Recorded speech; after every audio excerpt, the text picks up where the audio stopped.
José Trajano, o decano, tem uma marca registrada de muitos anos para cá, em que ele pergunta sempre qual é a hora certa de demitir um treinador.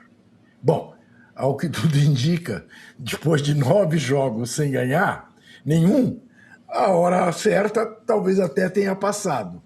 E eu digo que talvez até tenha passado por uma razão muito simples.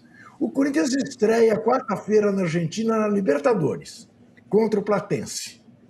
E no domingo joga o derby contra o Palmeiras em Itaquera. Terá sido mesmo a hora certa? Ou era melhor esperar esses 2 jogos para ver o que acontecia? E provavelmente demitir depois de uma derrota contra o Palmeiras. Fato é que o Corinthians está saindo em desabalada carreira para contratar um técnico e não ter que estrear na Libertadores sem técnico. O que coloca em dúvida realmente se foi a hora certa.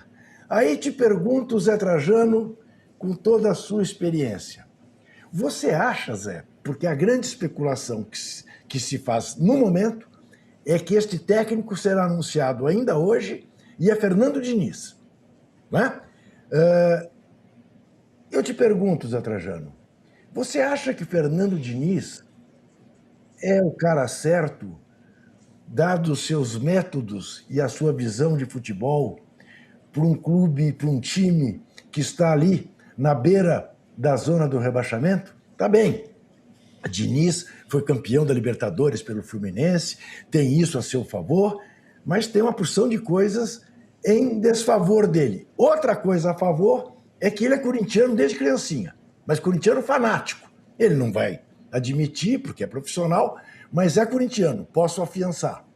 Te pergunto, você acha que ele pode ser uma boa solução para o Corinthians? Bom, primeiro eu quero explicar que eu sempre fiz essa pergunta: qual é a hora de mandar o técnico embora? Há anos que eu faço essa pergunta. Nunca obtive uma resposta razoável, né? 10 técnicos já foram demitidos nesse Campeonato Brasileiro. Metade. Entre eles o próprio Fernando Diniz. Agora, um time da expressão, do tamanho do Corinthians, começa a perder em casa e é vaiado pela torcida, uma torcida que não costumava vaiar o seu time, que vaiou pós-jogo, estava na hora de mudar, realmente. E essa história, o Dorival Júnior é o rei das Copas e não sei o quê, então tem que esperar a Copa para ele ser campeão, se dar bem, e o restante se dar mal. E é uma história meio maluca. Olha, do jeito que estava, qualquer um aí pode ajudar a melhorar, porque a situação é muito ruim. E o problema do Corinthians não está só na boca do túnel, no banco de reserva, na direção, no técnico, na comissão técnica, os jogadores. Apesar de ter bons jogadores, quem manda no Corinthians é o nosso holandês, o Depay, né? Memphis Depay. E ele, que é a grande estrela, fica olhando de longe. Esse último jogo ele estava vestido a caráter, com uma roupa toda transada, de sei lá o quê, não sei nem definir essa vestimenta. Então eu tenho uma solução melhor para você, Juca. No lugar do Fernando Diniz. Não, é muito boa, tem tudo a ver. Já quem manda no Corinthians, quem manda no time, dentro e fora de campo, mesmo não jogando todas as partidas, que está de olho na Copa, é um jogador holandês, o Memphis Depay. Tem um treinador assistente do Corinthians, que foi ponta esquerda do Corinthians, da Ponte Preta, o Mauro Van Basten. Mauro Van Basten é treinador das divisões inferiores do Corinthians. Então, já que é assim, traz o Mauro Van Basten, com esse apelido Van Basten, que pode resolver a parada. Então, de holandês para holandês, o Corinthians vai tocando o andor. Eu tenho uma melhor que essa sua esteira. Trazer o Van para ser técnico do Corinthians. Ora, não é? Vampeta, por que não? Quem sabe? Ô, Lúcio, você acompanhou de perto as últimas peripécias de Fernando Diniz, porque aí no Rio de Janeiro, Fluminense e Vasco. Que avaliação você faz do trabalho dele? Diniz é esse mistério, né? Porque, em geral, ele começa encantando e a coisa vai se desencantando. Por mais que seja um cara, notoriamente, um cara bem formado, um cara... Mas acho que ele tem um problema também de relação com o grupo, né? Aquele jeito dele, às vezes, me parece um pouco inadmissível nos dias de hoje, mais ainda. Talvez venha daí um pouco o seu desgaste. E, assim, o jogo dele também requer alguns pré-requisitos, como vocês falaram, né? E talvez esse Corinthians não tenha esses pré-requisitos no seu elenco para se adaptar a esse time esse jogo do Diniz. Eu acho que o Diniz, além do mais, ele teve um momento da carreira que eu não sei se ele se recuperou muito, uma queda ali, que foi a passagem dele na seleção. Eu fico achando que, não sei, ele nunca mais voltou ali a ser o que prometia ser e acabou também não sendo. Eu fico imaginando, a questão do Diniz é se o título da Libertadores foi um momento à parte, uma exceção na carreira dele, ou se ele pode confirmar isso. Ele não deu nenhuma mostra que ele pode confirmar, que ele é aquele cara. É isso, não deu mesmo, não deu mesmo. Agora, quem está dando todas as provas de que quer ser campeão é o Palmeiras, né? O Palmeiras conseguiu ontem uma vitória dessas que fazem diferença ao final do campeonato. Foi a Fonte Nova, onde o Bahia não perdia 14 jogos e ganhou do Bahia por 2-1. Jogo duro. Ganhou como podia ter perdido, mas ganhou de 2-1. Ô Zé, uma coisa é inegável, né? Por menos que o Palmeiras encante, é um time que sabe competir como poucos, não?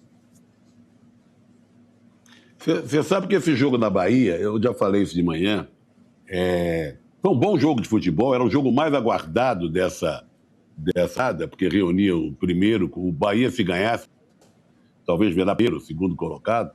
Foi um bom jogo, muito disputado, para variar, com menos chutes a gol que a gente gostaria, mas teve, sabe, disputou com garra, essa coisa toda. Deixa eu ver uma coisa aqui. Diniz do Corinthians, confirmado, Juca? Confirmado Diniz do Corinthians. Veja a natureza, acaba de chegar a notícia. Diniz do Corinthians. Mas falando do Palmeiras, que vai enfrentar o Corinthians... Vamos apenas explicar para quem está nos vendo que hoje nós estamos gravando o programa no começo da tarde da segunda-feira.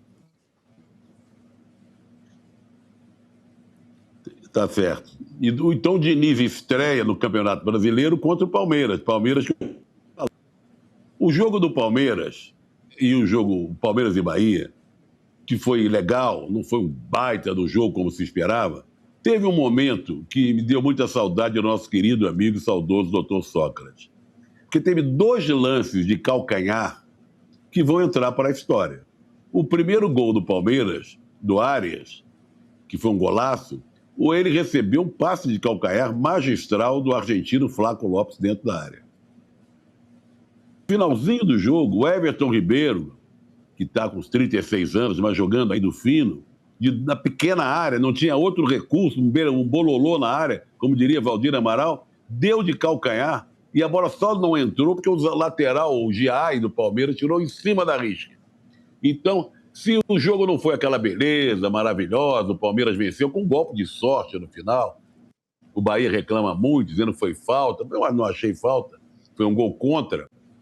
Teve esse momento, para mim, peculiar, que me chamou muito a muitas jogadas de calcanhar que me deixaram muito saudoso do Dr. Sócrates. Ô Lúcio, Palmeiras livrou 8 pontos de vantagem sobre o Flamengo. É claro, está 5 pontos na frente do São Paulo, do Fluminense, mas parece haver um consenso entre todos que a luta pelo Brasileirão, no correr do campeonato, ficará entre Palmeiras e Flamengo, como tem sido nos últimos tempos. Eu te pergunto, claro, também o Flamengo tem um jogo a menos, essa diferença pode ser de 5 pontos, não de 8. Mas você diria, mesmo diante do bom segundo tempo que o Flamengo fez ontem no Maracanã, que essa diferença é preocupante para o Flamengo, você considerar que o Palmeiras, em 30 pontos disputados, ganhou 25? Acho bem preocupante o Flamengo, porque começa aquele campeonato de recuperação já muito cedo. Agora, só encerrando, não deixando de passar na questão do Diniz agora confirmado, e já volto para o Flamengo, impressiona realmente como esses cartolas eles não têm a menor ideia do que eles fazem, né?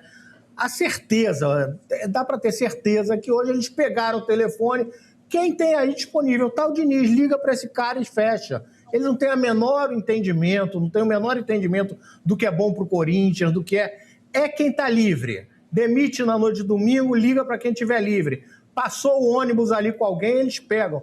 É impressionante, né? Não, mas, impressiona Lúcio, muito Lúcio, isso para mim. Assim. Mas tem uma coisa, Lúcio. A tendência nos últimos tempos não tem sido só essa, não.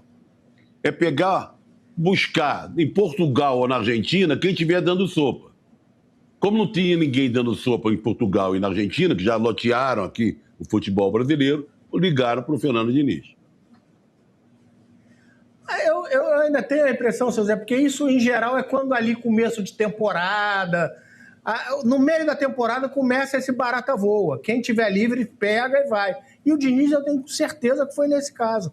Tá solto, ó, tem o Diniz, pronto. Não quiseram saber convicção, ajustar o elenco do Corinthians e treinador. É inacreditável o que essa cartolagem faz.